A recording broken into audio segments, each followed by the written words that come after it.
Okay. So, Hi, guys. hi. Uh, okay. How did Going All Captain get started? We were all in bands before this. Like, we actually wound up playing a bunch of shows together. But then all those bands kind of fizzled out and disappeared. I wound up moving to England for a while, and our original vocalist moved to Australia. And then when we all kind of decided to come back home, we figured it was an opportunity to get music started again. So we kind of kept in touch, started writing songs from across the world, and then got back together, got everything in person, and we kind of, found the people that grooved with all together. And then here we are 8 years later, still going for it and still figuring it out as we go. Okay. Where were your first shows? When was that? Back in 2014, 2015, something like that. We were playing in like my mom's basement, like figuring things out, and then kind of came up with a whole plan of we were gonna release music and music videos and record an EP. And then once we had all that finished, we decided we were gonna go on a little mini tour. So we played Edmonton, Red Deer, and Calgary, I think like 3 or 4 times, just a bunch. And then from there we just started going out like through Western Canada and then all of Canada and then all of the United States and Europe. And Okay. Who was influential to the band in the beginning? it's really funny because we all came from very different backgrounds. I listen to a lot of like really heavy and like angry music. So especially now, like my taste is very different from the rest of them. But when we were starting the band out, everybody kind of agreed like Blink-182 and All Time Low and Sum 41 and 4 Year Strong were like the four bands that we really admired. Oh, and A Day to Remember. And so we kind of just like based ourselves off of that and kept like it. We grew up and our tastes changed, but we still always kind of go back to those same roots. And who is now? I am very fortunate to work with a bunch of amazing bands and musicians. So like Beartooth and Motionless in White are two of some of my best friends. Wage War as well. So for me, it's a lot of that. And then like Comeback Kid and Counterparts. The rest of the boys would say more like Trophy Eyes and Story So Far and Knuckle Puck. But we all have our own bit, but we all make it work. Okay. What do you like most about being a musician?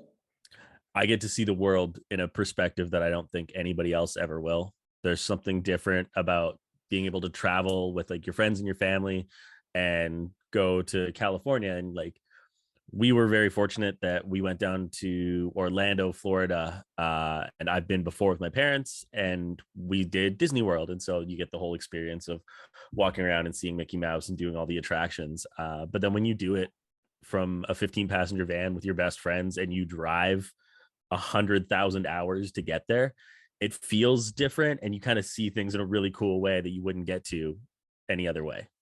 Okay. What would you tell yourself if you could give yourself advice when you were starting out? Practice.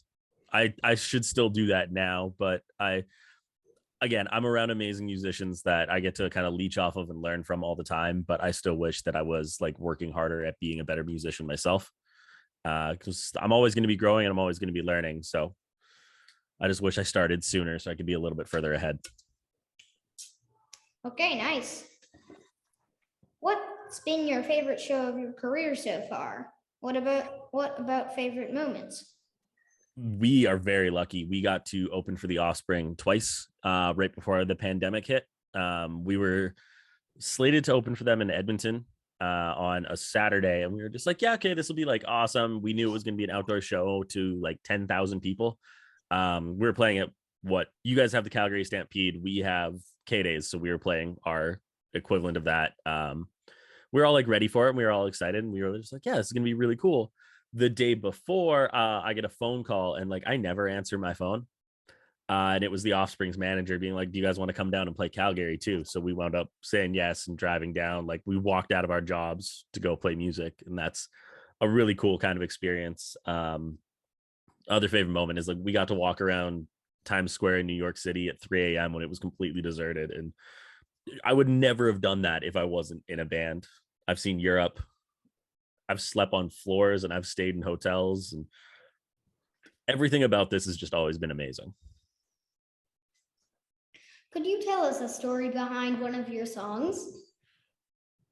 Yes, I'm just not sure which one. I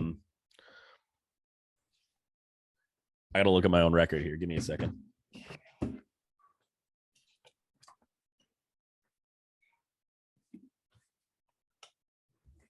Oh, it was super easy.